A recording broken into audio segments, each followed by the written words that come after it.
All right, so this is going to be a little lecture over the endocrine system, which deals with hormones. So hormones are essentially going to be cell signaling molecules that travel over vast distances through the body. Okay, so the first thing we're going to be looking at the different receptors and the different mechanisms of actions of proteins. And then if you want to fast forward to the actual like hypothalamus and pituitary gland stuff, you can, but we're going to start with the different types of hormones. So some of the hormones are what you call hydrophilic, which means lipophobic. So they like water and things that are charged. So that essentially what I'm saying is there are these molecules or these hormones that are classified as peptides, amines, or glycoproteins. And so they have these sort of charges associated with them. Like this side might be slightly positive and this side might be slightly negative or something. But anyways, they're going to have some sort of distribution of charges that are sort of separated. And if you remember the phospholipid heads, so this is a phospholipid right here, right? Phosphate head and two fatty acid tails. So if you remember, the phosphate head has a positive and a negative side to it, and that makes it hydrophilic. And if you remember, the fatty acid tails are neutral. So essentially, if this is positive, if this side is positive, this negative would be attracted to it, or this positive would be repelled by it, right? But it wouldn't be able to just slip right through this phospholipid bilayer. So I'm going to go ahead and draw all these fatty acid tails in here to get this filled in. Now I'm not going to draw every single phospholipid, right? That'd be time consuming. So I'm going to just kind of draw them as lines now and just color in the fatty acid tail area. Okay, so peptides, amines, and glycoproteins, they need a receptor to get the message inside of the cell, because essentially this hormone that was dropped off from the bloodstream is going to try to make this cell do something, right? That's the whole point in the hormones, is to make some sort of response by this cell. It makes this cell respond to the hormone. So if you remember, a receptor, it's going to have a G protein complex here, and we're going to be focusing on the alpha unit, which is the part that turns on an enzyme, essentially. And then if you remember, there is a beta and gamma subunit that is usually inhibitory. It's inhibiting something, but we're not focusing on these. We're focusing on the alpha units for all of these examples. So I'm going to show you a few cell signaling mechanisms. Okay, so here is a receptor complex. There's the fatty acid tails. This thing right here is an enzyme. So what it's going to be doing is, it's called adenylate cyclase. What it's going to be doing is when this alpha unit binds up into here, it activates this thing, right? It turns it on. And what happens is it now converts ATP. So remember, there's 3 phosphates. It turns it into cyclic AMP. So 2 of the phosphates leave and it becomes AMP, and then it also becomes circular in its molecular form, so they call it cyclic AMP. Now this is a molecule that goes downstream, which means goes to another molecule and activates it. So it will go and activate something called protein kinase A. So protein kinase A is inactive until this is made, then it turns it on. Then protein kinase A will create a cellular response. Right, so that's the point in these hormones, is they're trying to signal the cell to do something, right? So what cell responses would be through the CAMP PKA pathway, right? It might be the cellular response might activate another molecule that activates another molecule that eventually gets to the DNA and opens it, and then it transcribes RNA, and then RNA is translated into protein. Right, and then so the whole point of this hormone may be to build another protein that this cell can release to do something else somewhere else. Okay, and where does this happen? Right, the protein is made in the rough ER on the ribosomes. Now, another cellular response might occur on the smooth ER. So it might be glycogenolysis, right? We might need to break down glycogen into sugar to use. So glycogenolysis or fat metabolism. So that's two functions of the smooth ER. Remember, the smooth ER is called the smooth ER because it doesn't have the ribosomes on it.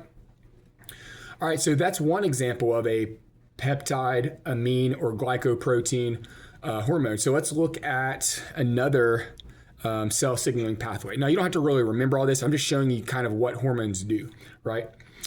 And the two classes, right? There's some that can't come through and they need a receptor like this. And then down here, I'll show you some that don't need a receptor. They're called steroids and they go right through. But we'll get to that in a second. So then let's look at another cell signaling pathway. Let me get the little G protein spot open there. Okay, so phospholipid bilayer, we know that. Fatty acetals all over the place. Woo. Okay, and then there's another enzyme here. I just wrote PC in my notes. I forget if that means phospholipase C, I think. Well, anyways, I can't remember the exact name of it, but we'll see what happens, right? I probably should have refreshed a little bit before going over this. So here's beta, gamma unit, alpha unit, G protein, just like we saw in the last example. Okay, hormone binds, right? Bam. Alpha shoots off, binds into here, phospholipase C. Now, what does phospholipase C do? So there's actually a little thing that it's closely related to a phospholipid. So it pretty much looks like a phospholipid, but it's called PIP2. I forget what that means, what the actual name is. But it's a molecule that gets cleaved into two units called DAG, which is like diacyl, I don't know, doesn't matter. And then there's IP3. So this gets turned into these two molecules. Now IP3, what it does is it goes to the smooth ER, okay, and it causes it to release calcium. Smooth ER, calcium release. And then that calcium goes through the cell and makes it do stuff, right? So essentially what I'm showing you is a hormone binds, alpha activates an enzyme cleaves this, then there's molecules that go down and signal for the cell to do stuff, right? That's what hormones are doing. Okay. Also, there's another example with insulin binding to a different type of receptor where a glucose transporter that's inside, a glucose transporter gets put up to the cell membrane to start transporting glucose through the cell membrane. So those are just sort of examples of what hormones are going to do. So for this last example, you would need insulin to come in as the hormone to bind to a receptor up here somewhere.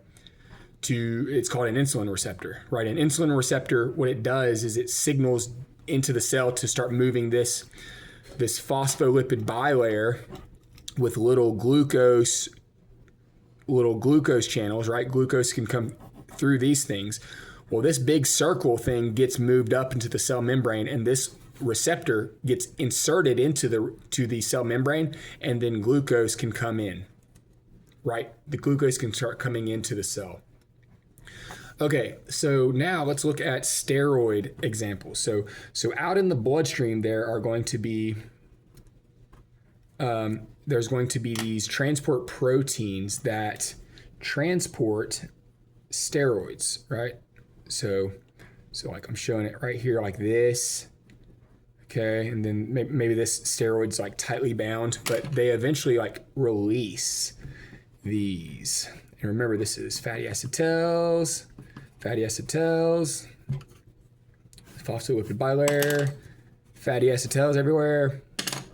Okay, so this is outside of the cell, this is inside of the cell. So these proteins outside of the cell release the steroid hormone. Now steroids, they don't have any charge on them. So even though that these have like positive and negative, there's no charge for it to interact with. And then also these fatty acetals are neutral as well. So nothing even acknowledges these things' existence, and they just kind of like trickle right through.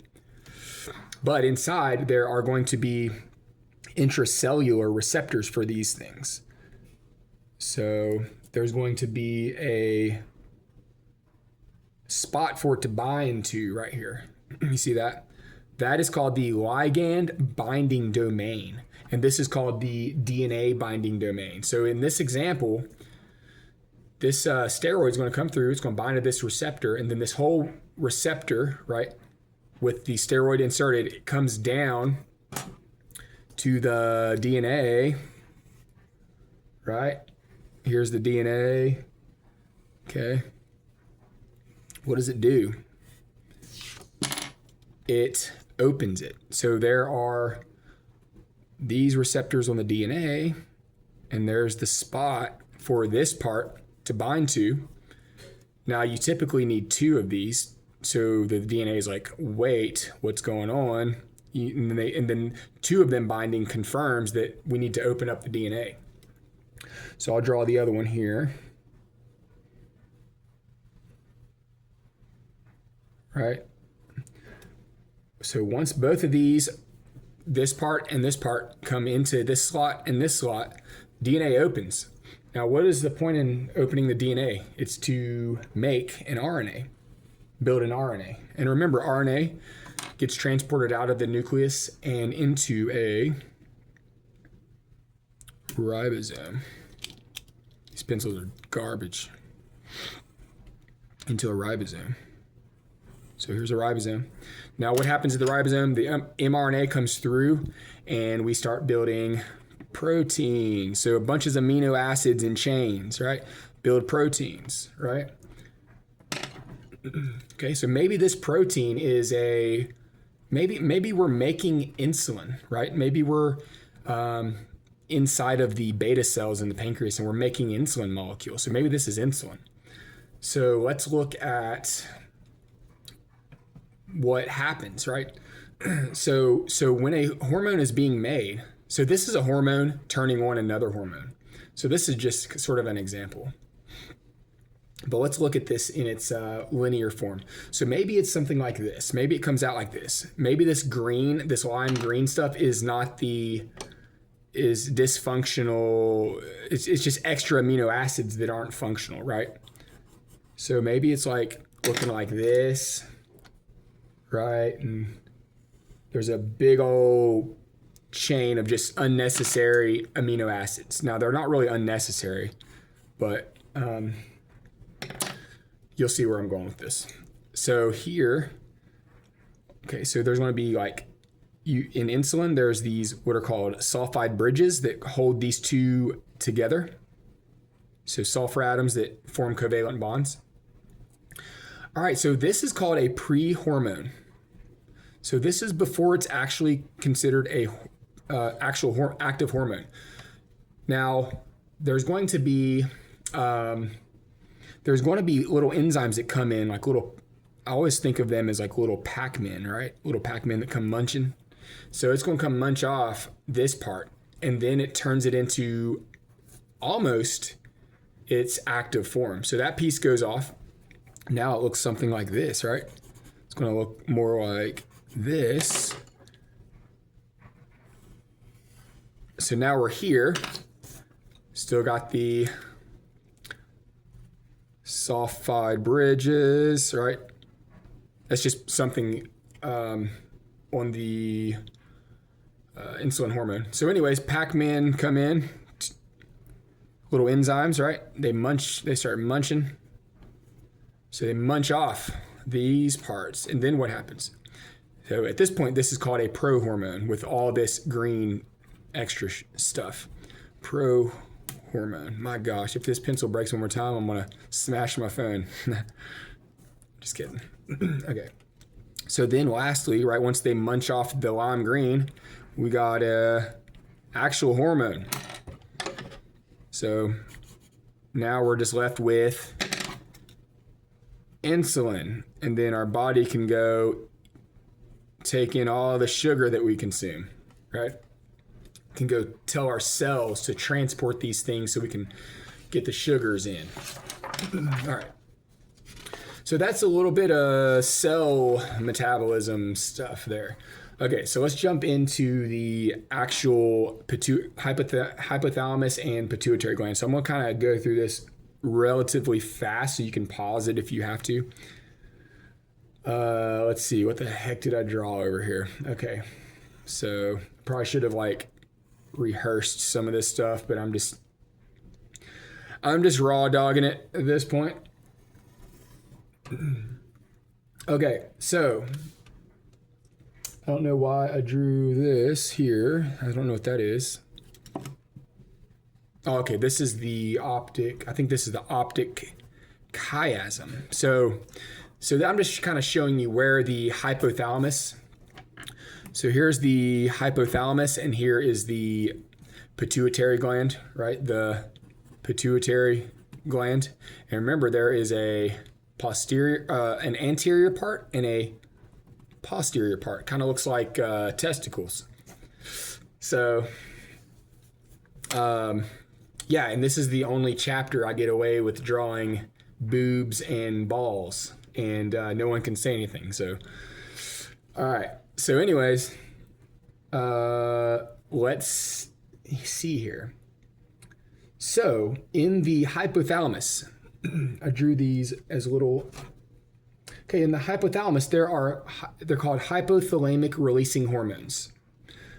So you know what? We'll talk about those last, actually. So let's go down to the pituitary gland. All right, so we have in the anterior pituitary gland, we got growth hormone. And I'll label these in a second. You can draw it with me, right? I encourage you to draw the exact same thing I'm drawing. Okay, we got follicle stimulating hormone, luteinizing hormone, thyroid stimulating hormone, adrenocorticotropic. That pencil is not good. Adrenocorticotropic hormone, and then we got prolactin. So I like to make prolactin and oxytocin pink because they deal with the boobs, right? And yeah, the mammary glands, essentially. Okay, so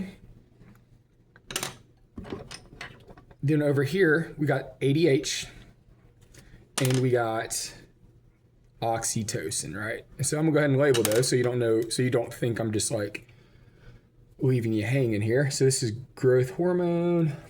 I made these both blue because they're going down to the gonads, so the ovaries and the testes, right? So follicle stimulating hormone, luteinizing hormone, which is called interstitial cell stimulating hormone in men. Then we got thyroid stimulating hormone. Then we got adrenocorticotropic hormone, and then prolactin, right? And then we got ADH, antidiuretic hormone. Then we got oxytocin here. All right. So, what does growth hormone do? So, growth hormone causes things to grow. All right. So, here I'm going to draw some stuff over here. We got a muscle growing. Where's my red? It's right in my hand. Okay. So we got a muscle growing. We got a bone growing. Looks like a classic dog bone there. So it's growing. What else does it do? It causes adipocytes to grow. So remember, adipocytes are fat cells. So remember, adipocytes are largely composed of fat, and then the nucleus gets all squeezed, and all the other organelles get all squeezed up against the sides. Oops, I forgot one. There we go. And then also it will cause the liver, it'll create liver anabolism. What the? Anabolism. So essentially building up of things in the liver. So what does it do? Growth. and liver anabolism. Okay, so that's what growth hormone does. Now, what about the gonad ones, right? So I'm going to draw a testy here and the epididymis. I don't know why I drew all this stuff, but I'm just kind of looking at my notes here. Maybe I just wanted to be a little artist for the day. I don't know. Okay, so I drew these. Okay. All right, and then so that's a testy. Here is an ovary. Okay. Now let's see here. Here's the fimbriae and the uterine going into the uterine tube. All right, so what does FSH do? It comes down to these cells called Sertoli cells and creates sperm. So these start making the little spermies, right? All right, and then luteinizing hormone, which remember it's called interstitial cell stimulating hormone, comes down to these things called Leydig cells. And what does that do? It causes Leydig cells to produce testosterone. Okay, simple enough, right? Okay, now for the female, the follicle stimulating hormone comes down to the follicle in here, and it causes this thing to divide to make eggs. So I'm gonna put this FSH for females. It's gonna be egg production and also estrogen production. Okay, and then LH comes down to the outer part of this follicle, and it's going to, so LH causes progesterone to be produced, progesterone, and ovulation to occur. So the release of the egg into the fallopian tube, which is also called the uterine tube. All right, so that's what they do. All right, now what about TSH? So TSH, remember the thyroid sits in the middle of your neck, right below the thyroid cartilage in the thyroid prominence. Okay, and now remember the thyroid has little glands on the back of them called parathyroid glands. So you got the thyroid itself that produces, what does it produce? TSH comes down to the thyroid cells. They're called the follicular cells. So there's these things called follicular cells where T3 and T4 and T4 is made. Okay, now what does T3 and T4 do? It gets released into the bloodstream and then it does its final cellular response. So that's going to be cell growth and metabolism. So it's important to have these molecules. T3 is actually the active form. So this is the one you want. T4 has to be converted into T3, and then T3 makes this stuff happen, right?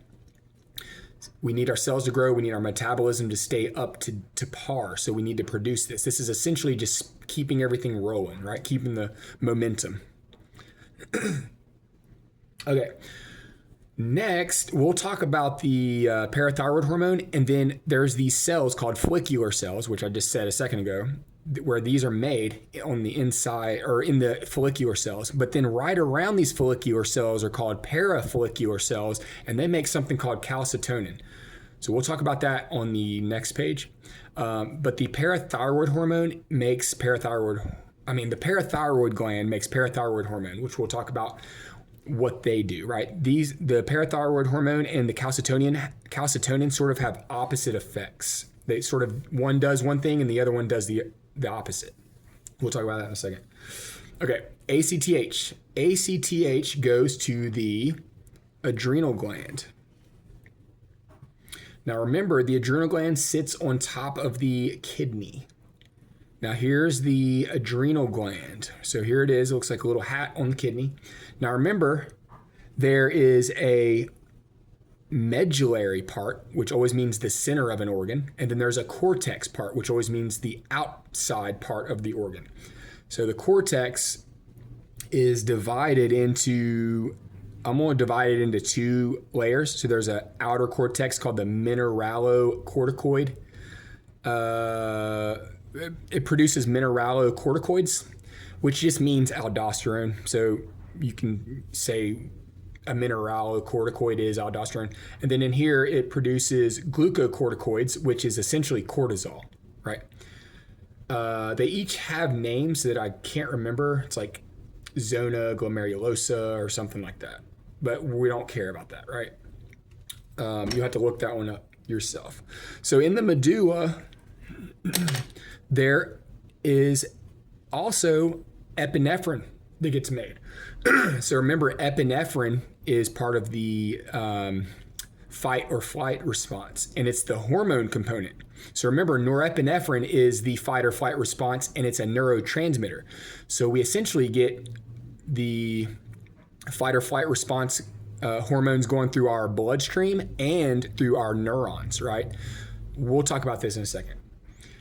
So let me backtrack. All right, we're talking about ACTH being released, what it does. It comes down to the cortex. So specifically, it comes down to the this part, so the inner cortex.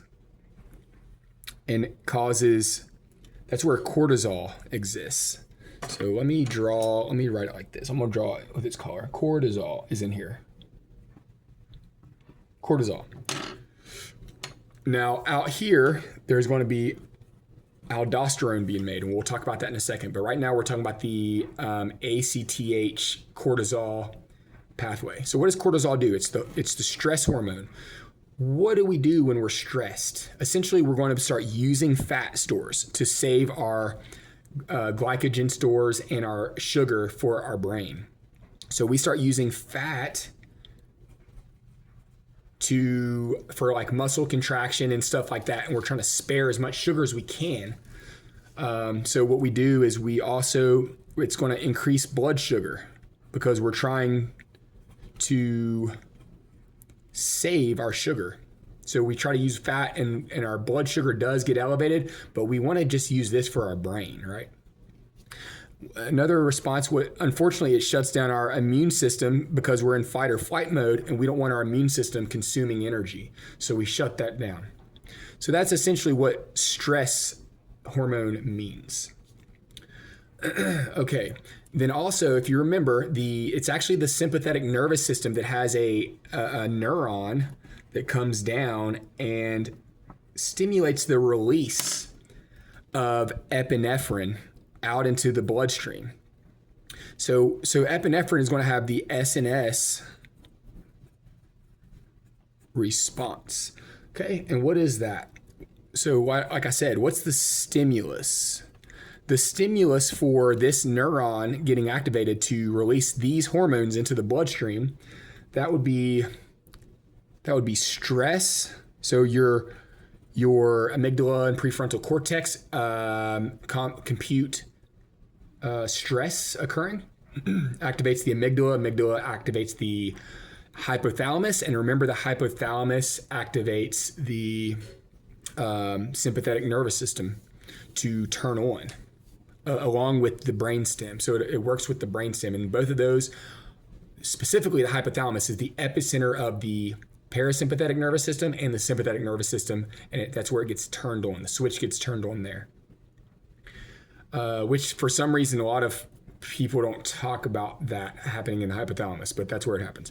Anyway, stimulus, stress, low sugar can cause epinephrine to be released, or activity. activity. Now, activity is good because in that case, you're actually you're working your muscles, so there's a lot of vasodilation going on, and so that's actually a positive. That's actually good for your body when you have a lot of vasodilation and you're working your muscles and your cardiovascular system isn't being overloaded. It's actually good. That's a good time to release epinephrine. The other one's not so much, because in stressful situations, your blood, your muscles aren't dilated for cardiovascular purposes, and that's a whole mess, right? Okay, that's the stimulus. Here's the response. Response of epinephrine is going to be increased heart rate and breathing rate. There's going to be muscle and heart vasodilation. But remember, there's a significant amount of vasodilation in activity. Glycogenolysis. Here, let's put little bullet points beside them. Glycogenolysis. Now, remember, we're releasing sugar because our brain needs it. Lipolysis, because our organs and muscles need it, need an energy source. And then we're also going to increase muscle metabolism.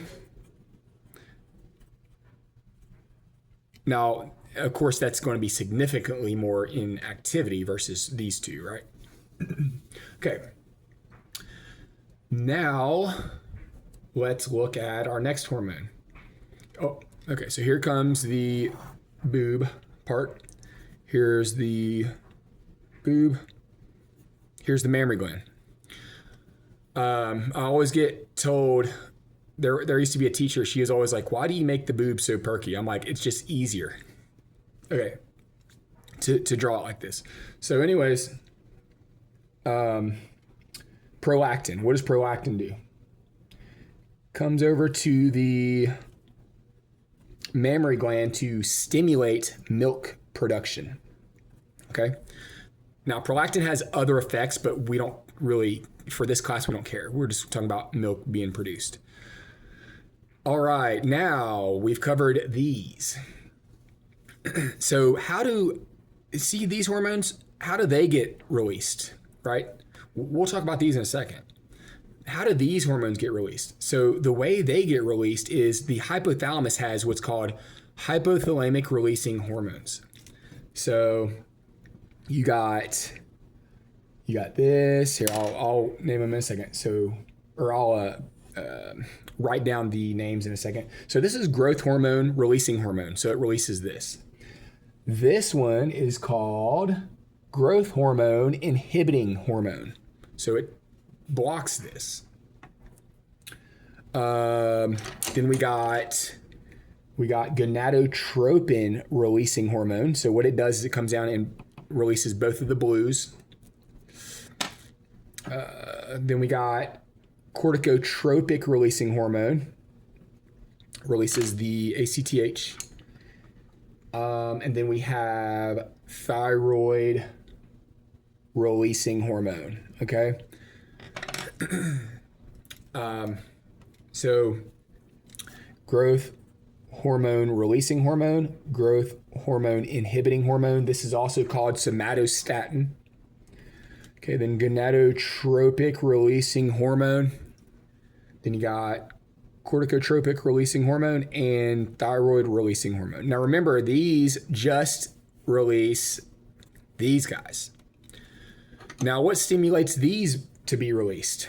Well, it's actually a neuron that let's make a little axon terminal there. So it is actually going to stimulate the release of these, then these stimulate the release of these, and then these go and do what I just told you they do.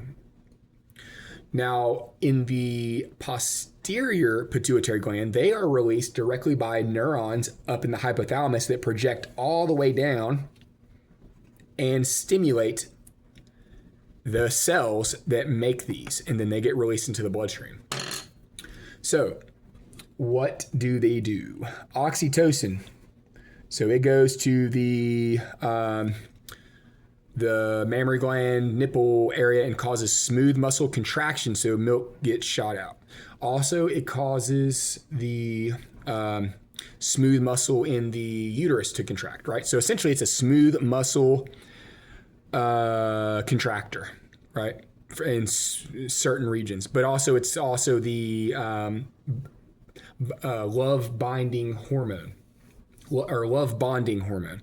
So in the brain, it has effects on emotional and social responses that are heavy in the orbitofrontal cortex and prefrontal cortex, and many other places. But those are heavy areas for oxytocin. Okay. Now, ADH, antidiuretic hormone. It's the last one. We still got to talk about aldosterone, though. So, in the kidney, right? Man, I need to make that way bigger. Okay, in the kidney. Let's see, this is getting messy here. Where can I draw that? All right, here's the kidney. So, ADH comes down to the kidney. What is it going to do? ADH. So it is going to increase the amount of water in the blood. So what does that look like? So here's the ureter going down to the bladder. Here's the renal vein. So instead of water going down the ureter, right, we block it, and then we just keep all the water back in the vein. That's what ADH does. It causes us to reabsorb water out of the renal tubules back into the bloodstream. So we hold the water in the bloodstream instead of peeing it out. Okay, aldosterone does the same thing. Now, aldosterone is stimulated in a little bit different way. So there's some things happening in the kidneys, and there's also the sympathetic nervous system that is activating the release of renin. And remember, renin goes up to, remember this adrenal gland is sitting on top of the kidney. So essentially, renin gets released into the bloodstream. It activates angiotensinogen into angiotensin 1. Then angiotensin 1 goes up to the lungs, gets clipped into angiotensin 2. Angiotensin 2 is a vasoconstrictor, but it also causes the release of aldosterone. And then aldosterone comes down into the kidney and does this. Increases water in the blood. But it also increases, side note, also increases sodium in the blood. Okay, and you'll get to that in renal physiology. All right, so, man, this is a lot. All right, so, I got a lot to cover still. Get some more paper. Where am I at? 38? All right, try to speed this up. Thyroid gland. Parathyroid glands on the back. Okay, let's look at a little section here where we're zooming in. Zooming in on this little spot. There's these things called follicular cells. Here's the cells. They surround this colloid substance, is what it's called in here. It's kind of like, it's like a jelly substance. Okay, these are all the cells. Remember, each cell has a little nucleus. Okay, what do we need iodine for? We need iodine to come in here so we can make T3 and T4. Okay, now so T3 and T4 is made by the follicular cells here. These are follicular cells. Okay, and iodine merges with them, and pumps out, T3, that's not an I, it's a T, T3, T4. Okay, so these are follicular cells. Remember that.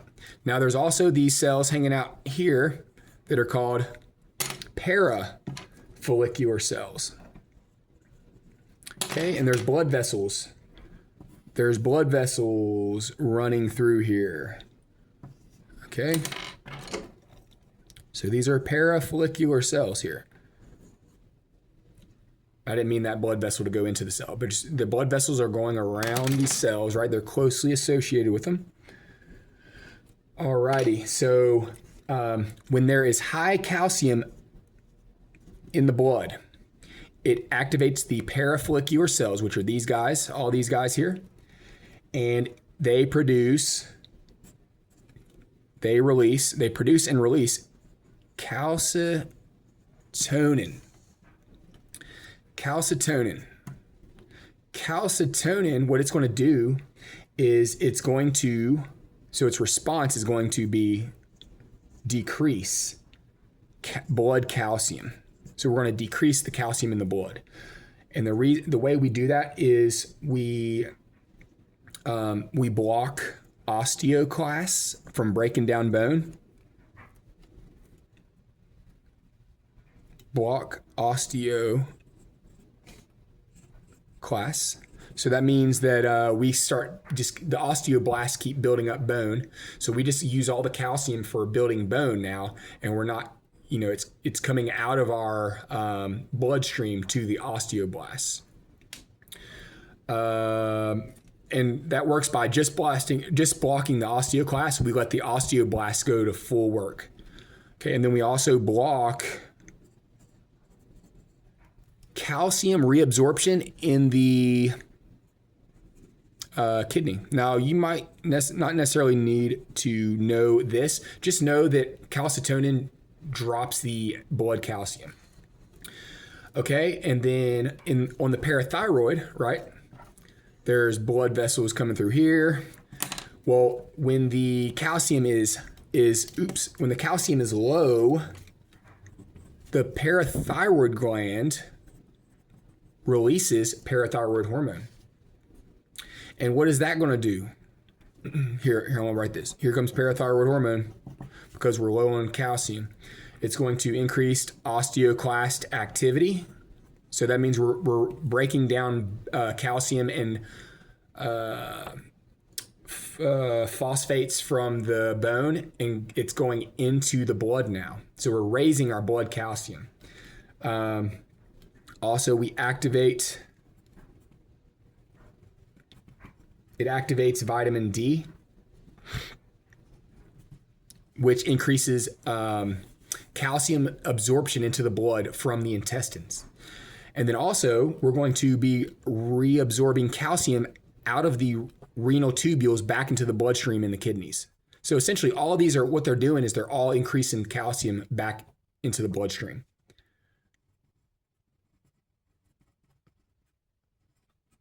Okay. All right, good. Now, the pancreas. We didn't talk about the pancreas. Here's the pancreas. Common bile duct comes down, meets with the pancreatic duct. We're not concerned about that stuff. I'm just kind of showing you anatomically where things are at. These are glands that release pancreatic juices. That's for digestive system. We're not talking about that. What we're talking about is these areas here called aisles of Langerhans. And what they have is, so this duct isn't associated with this, right? This is strictly endocrine. So this is blood vessels traveling by and stuff getting released. So there's alpha, beta, and delta. Alpha produces glycogen. Beta produces insulin. So insulin is going to decrease blood sugar. And the reason it does that is because it causes all the sugar that we eat and get into our bloodstream to be taken up by our cells. So essentially, insulin is going to decrease blood sugar. Now, I'm not going to write blood. Just remember, it's decreasing blood sugar. So sugar in the blood. Okay, so this is accomplished by glucose uptake into cells.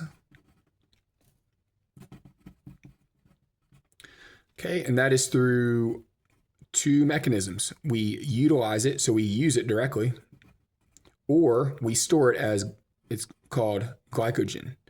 Store it as glycogen. So glycogenesis, the production of glycogen.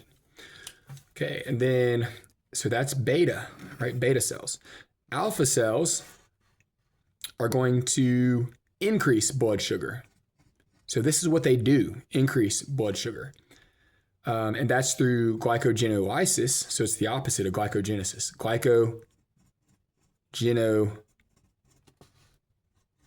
Glycogenolysis, so we break down glycogen into sugar to throw it into the bloodstream.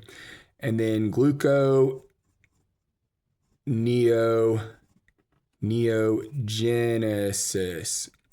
So we're producing sugars from things like amino acids and fats and other stuff like that. So we're making new glucose. All right, and then this delta cell makes something called somatostatin, and what happens is when there's high sugar, so when the sugar stays high, essentially this hormone will somatostatin that's made here will block both alpha and beta cells to sort of give a reset. Okay. Prostaglandins. Do I need to talk about prostaglandins? I'm going to skip prostaglandins. Okay.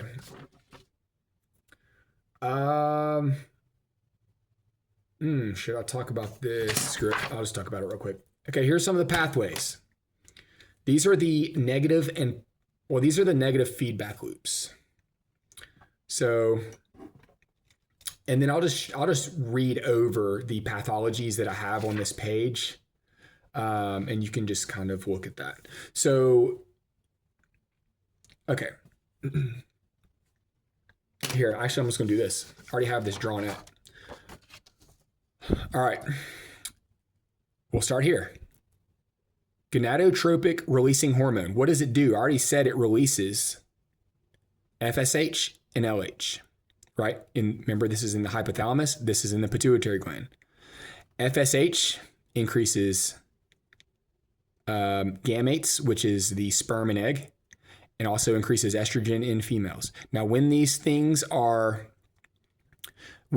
is being produced, right, FSH stimulates estrogen. Now, when estrogen rises, it comes back and blocks FSH so that we don't keep making too much estrogen. So it's a negative feedback loop. It resets. Okay, on this side, LH stimulates the production of progesterone, testosterone, and ovulation. So gonadotropic releasing hormone stimulates LH. LH comes down, stimulates progesterone and testosterone. Now, when progesterone and testosterone start to increase in the bloodstream, they flow through the bloodstream and they come up to these cells that are making this and they block it from making more. And then same thing here, it goes up to the hypothalamus, blocks this cell in the hypothalamus from making more. So then everything gets reset because we don't want testosterone to build to infinity, right? We want it to build and then get used. And then when it gets used, there's no more here to block this, and then this cycle can start again. Okay, so this is a negative feedback loop, and then a reset, and then a restart. It's a cyclical thing. Okay, so looking at corticotropic releasing hormone, stress is the main stimulus for this. Okay, it gets released down to it gets released from the hypothalamus, and it goes down through the bloodstream to activate ACTH. ACTH goes down to the adrenal gland, releases cortisol. Cortisol then flows through the bloodstream and causes the stress response, which I had mentioned earlier. Now, cortisol, once it starts to build in the bloodstream, it comes back up, right? When it starts to accumulate, it comes back up, blocks ACTH and blocks CRH, and then cortisol, these won't stimulate any more cortisol, and so then cortisol will mellow out, and then it'll allow this pathway to start again, and then it'll be inhibited, and then it'll start again, and so on. All right, now over here, remember the Remember, these are all the anterior. This here activating the anterior pituitary hormones. Okay, so here's growth hormone releasing hormone and growth hormone inhibiting hormone from the hypothalamus. Looking at the growth hormone releasing hormone, it comes down, stimulates growth hormone to be released. Growth hormone goes to all the stuff I mentioned earlier, the muscles, bones, fat cells to cause growth. Also goes to the liver to produce something called insulin-like growth factor 1. Insulin-like growth factor comes up, has a positive feedback to growth hormone and causes more of it to be released. Okay, now when growth hormone gets out of control, it comes up and activates growth hormone inhibiting hormone to be released, and that blocks growth hormone. Okay, so there's the negative feedback loop that we need to maintain balance. Oxytocin. Okay, oxytocin is activated strictly from the hypothalamus to do this stuff that I mentioned. All right. Prolactin. So prolactin inhibiting hormone. It's also called dopamine. That's in the. Did I put that up here? Dang, I lost my papers. Did I put that? I didn't. Yeah. There's a hormone up in another one up here. I didn't label it. This is called prolactin inhibiting hormone. It's also called dopamine. I just put DA for dopamine. Where the heck did my paper go? Oh, yeah, I'm just reading. That's right. So I'm just reading. Where am I reading? Damn it. I lost my paper. Really? Here we go. Prolactin inhibiting hormone blocks prolactin. Okay. So TRH is the thing that gets released that turns on prolactin. Oxytocin also increases prolactin. Now, you don't have to remember this. I'm just kind of showing you this. Prolactin comes down, causes milk production. All right. Then over here, TRH activates TSH. TSH turns on T3, T4. T3, T4 causes cell growth and metabolism. Now, T3, T4, when it starts to accumulate, blocks TSH, blocks TRH, and balance is restored. Pathologies. So these are growth hormone pathologies. Low growth hormone causes dwarfism in childhood. High growth hormone in childhood causes gigantism. High growth hormone in adulthood causes acromegaly, which is appositional growth of bones, right? So this is causing longitudinal growth of bones, but once the epiphyseal plates are solid in adulthood, the only way for bones to grow is get thicker. So acromegaly occurs. All right, thyroid hormone pathologies. There's hyperthyroidism, which is high levels of T3 and T4. Okay, now how can we have hypothyroidism? There's autoantibodies that overstimulate the follicles. So this is an autoimmune disease, also called Graves' disease. And there are what's called ophthalmosis, I think is what it's called, where it's bulging of the eyes. And that's because the autoantibodies attack eye tissues. And so that's just a consequence of having these autoantibodies, is they also attack the tissues around the eyes and cause inflammation, and the eyes bulge. So what these autoantibodies are doing is they are overstimulating the follicle cells. They're binding to them and causing the follicle cells to mass produce T3, T4. Okay. Also, you can have a benign pituitary adenoma, which is a tumor in the anterior pituitary gland. And what that can do is it can increase TSH. Remember, TSH tells the thyroid to produce more of this. So those are two mechanisms for hyperthyroidism. Now, hypothyroidism is going to be low T3, T4. So that can be caused by low iodine. So if you remember over here, we need iodine to be present to make T3, T4. So if you don't get enough iodine, then you cannot make this molecule. So if you're iodine deficient, you're going to be producing low T3, T4.